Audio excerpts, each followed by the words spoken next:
करीब 8 साल की एक लड़की अपनी माँ के साथ थाने जा रही थी और जब माँ अपनी बेटी को थाने लेके जा रही है तो रास्ते में कई दाढ़ी वाले व्यक्ति मिल जाते हैं। जैसे जैसे उस 8 साल की लड़की की किसी भी दाढ़ी वाली व्यक्ति पर नज़र पड़ जाया करती थी तो वो अपनी माँ का हाथ और तेज़ी से पकड़ लिया करती थी। कई बार तो ऐसा होता था कि वो अपनी माँ को वो बहुत कस के पकड़ लिया करती थी और वो आंखें बंद कर लिया करती थी ताकि वो दाढ़ी वाला उसके सामने से निकल जाए, चला जाए। ये करते करते थाने पहुंचते पहुंचते वक्त लग जाता है और कई दाढ़ी वाले उससे मिल जाते हैं। माँ ये समझ नहीं पा रही थी कि आखिरकार क्या बात है।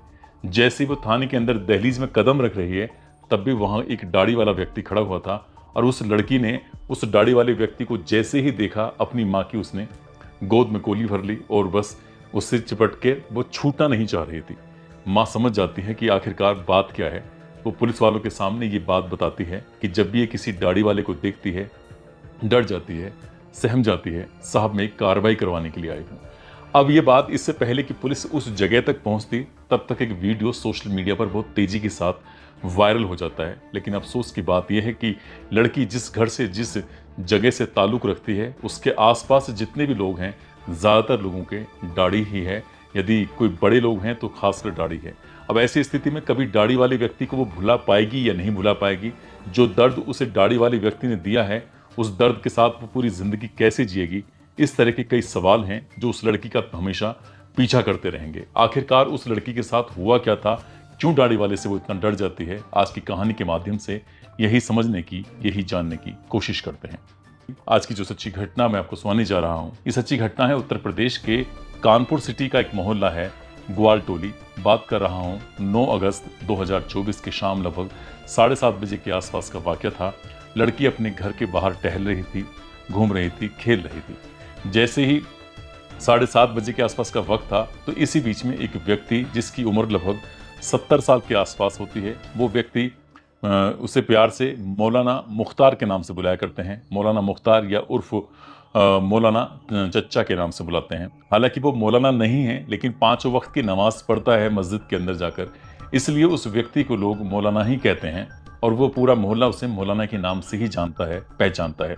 7:30 बजे के उस वक्त में वो व्यक्ति एक दुकान पर जाता है और दुकान पर जाने के बाद चॉकलेट लेता है और चॉकलेट लेकर अपनी जेब में रख लेता है। जो 8 साल की लड़की अपने घर के बाहर खेल रही थी, टहल रही थी, उसी लड़की के पास जाता है, उसे बुलाता है और पुचकारते हुए उसके सर पर हाथ फेरता है।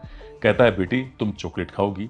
वो लड़की चॉकलेट देखने के बाद एकदम खुश हो जाती है और खुश होने के बाद वो चॉकलेट ले लेती है। तभी वो व्यक्ति उससे कहता है कि अगर कोई दिक्कत ना हो तो मेरे घर में तो बहुत सारी चॉकलेट रखी हुई हैं, चलो मेरे साथ चलो। अब उसने उस लड़की का हाथ अपने हाथ में पकड़ा और पकड़ने के बाद अपने घर जाता है। घर की अपनी दहलीज को पार करने के बाद जैसे कमरे के अंदर जाता है तो इसी बीच में सबसे पहले उसने अपने जो कपड़े थे उन कपड़ों को उतारता है। फिर उस लड़की के भी तन के जितने भी कपड़े पहने होते उन कपड़ों को भी उतार लेता है। लेकिन इससे पहले कि वो उसके साथ जैसे हरकत करना शुरू किया था, जैसे ही उसने उसके साथ गंदी हरकतें, उसको छूना और बुरी नीयत से उसके साथ कुछ करना चाहता था, तभी उसके जो मुख्य द्वार था वो मुख्य द्वार पर बहुत तेजी के साथ एक ऐसा लग रहा था जैसे धमाका सा होता है, क्योंकि किसी ने बहुत तेजी के साथ उस दरवाजे पर, उस मुख्य द्वार पर एक लात मारता है और एक ही लात में वो दरवाज़ा खुल के गिर जाता है।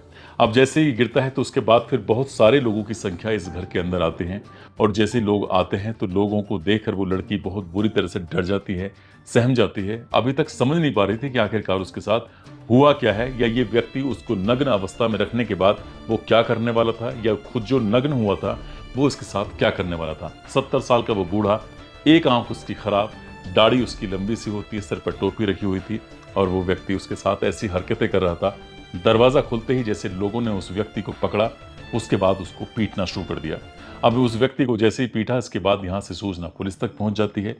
पुलिस इससे पहले कि मौके पर आती, इससे पहले ही एक वीडियो था जो सोशल मीडिया पर बहुत तेज़ी के साथ वायरल होने लगता है। जैसे वीडियो तेज़ी के साथ वायरल होता है, इस बीच में पुलिस के आने से पहले ही उस व्यक्ति से जब लोग बातचीत कर रहे थे, उसे पीट रहे थे, तब उसने दुहाई देनी शुरू की। उसने कहा कि मैं आप ही के साथ ही हूँ, मुझसे गलती हो गई है, मुझे माफ़ कर दो।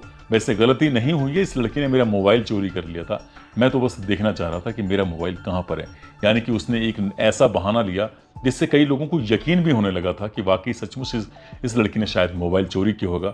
लेकिन मोबाइल की देखने के लिए उसने उसके तन के एक एक कपड़े को उतार कर उसके साथ वो गंदी हरकतें कर रहा था। लेकिन वो लोग जो घर के अंदर मौजूद थे वो ये नहीं जानते थे कि ये जो वाकया हुआ है ये सब कुछ एक कैमरे में, एक मोबाइल में कैद हो चुका है। दरअसल पुलिस मौके पर आती है, जब पुलिस मौके पर आती है तो उसके बाद फिर इस लड़की की माँ भी आ जाती है। अब ये तमाम लोग इकट्ठे होने लगते हैं। आखिरकार कुछ लोगों की तो इतनी गफलत में थे, वो समझ ही नहीं पा रहे थे कि आखिरकार क्या हुआ क्या है। सभी ये जानना चाहते थे कि आखिरकार इस घर के अंदर ऐसा क्या हुआ है। अगर हम इस घर के बारे में बात करें तो जो व्यक्ति है जिसका नाम मौलाना मुख्तार उर्फ मौलाना चच्चा है, इसके 2 बेटे होते हैं। बड़ा बेटा इसका मुंबई में रहकर नौकरी करता है, छोटा बेटा घर से बाहर टहलने के लिए गया हुआ था। जो इसकी पत्नी है, इसकी बीवी है, वो महिला अपनी किसी रिश्तेदारी में दवा लेने के लिए गई हुई थी। साथ ही घर के अंदर 3 लेडीज होती हैं, जिसमें कि उसकी एक पोती होती है, एक बेटी होती है, साथ ही उसकी बेटे की बहू होती है, जो कि ऊपर के मंजिल पे थे। और ये जो सब कुछ अभी तक हुआ है वो ग्राउंड फ्लोर पर घर के अंदर हुआ है। इसी बीच में किसी व्यक्ति ने आकर पुलिस को वीडियो दिखाया, और जब वीडियो दिखाया तो पुलिस ने जैसे पड़ताल करना शुरू किया है तो पड़ताल करने के बाद पता चलता है कि वो 3 व्यक्ति पकड़े जाते हैं, जिन व्यक्तियों ने इस वीडियो को अपने मोबाइल में कैद करने और दरवाज़ा तोड़ने का पूरा प्रोग्राम बनाया था। दरअसल उन्हें पकड़ा जाता है, पकड़ने के बाद उन्हें हिरासत में लिया जाता है। उधर जो मौलाना था वो मौका पाते ही पहले ही लोगों को चकमा देकर भाग जाता है, फरार हो जाता है। अब उन व्यक्ति से पूछा कि तुमने इस छोटी सी बच्ची का तुमने जो वीडियो बनाया और सोशल मीडिया पर वायरल किया है, तुम्हें शर्म नहीं आती? जिन्हें डांटा जाता है, फटकारा जाता है, उनके खिलाफ कार्रवाई की बात की जाती है। तब जिसने व्यक्ति ने ये मोबाइल में वीडियो बनाया था वो युवक, वो पड़ोसी ही होता है।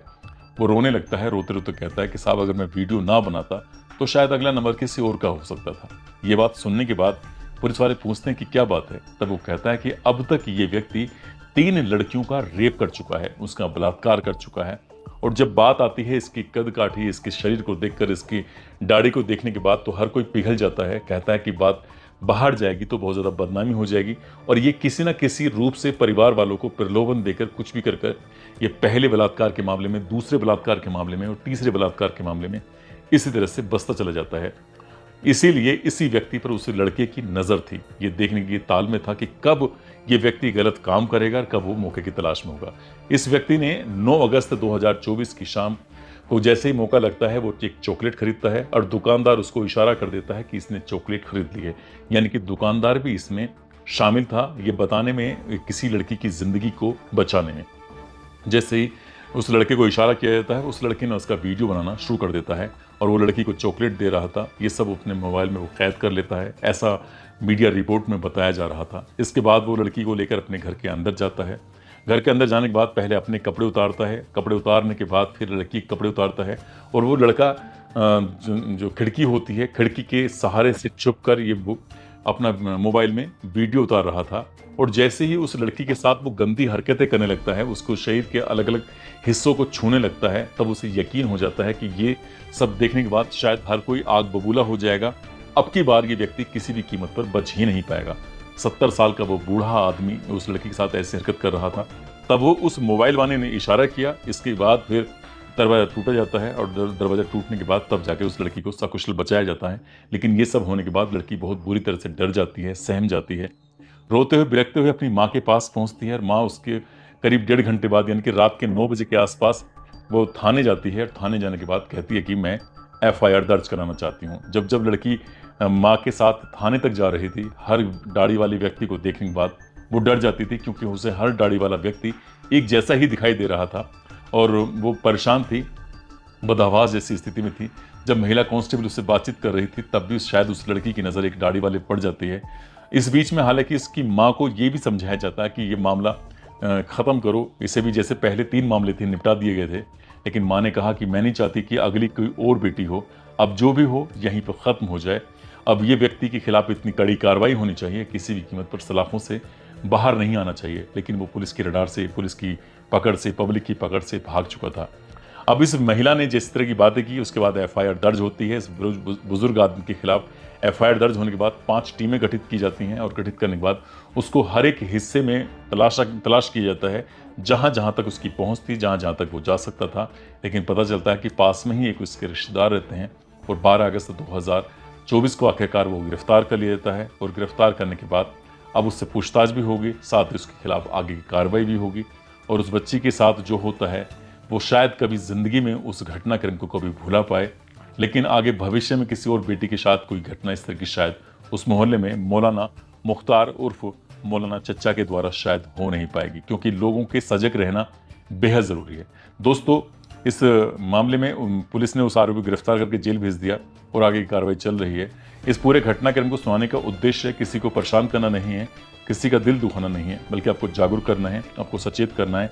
जिस तरह से ग्वाल टोली मोहल्ले के युवक ने और बाकी लोगों ने इस मामले में सजगता दिखाते हुए लड़कियों की जिंदगियों को बचाया, ठीक वैसे ही लोगों को इस तरह से सक्रिय होकर अगर आसपास में कहीं इस तरह की कोई वारदात होती है, न केवल ऐसे व्यक्ति को पकड़कर पुलिस के हवाले करना चाहिए, बल्कि परिवार वालों को भी आगाह कर देना चाहिए कि किस तरह से बच्चियों के साथ इस तरह की घटनाएं होती रहती हैं। कई बार लोक लाज के चलते, कई बार बदनामी के चलते, कई बार ऐसे सामाजिक दबाव पड़ने लगते हैं कि लोग कुछ कह नहीं पाते और उस व्यक्ति जो इस तरह के काम करता है, कृत्य करता है, उसकी हिम्मत बढ़ जाती है। वो एक के बाद एक लगातार इस तरह से अपराध करता रहता है, जिससे मौलाना मुख्तार ने ये किया था।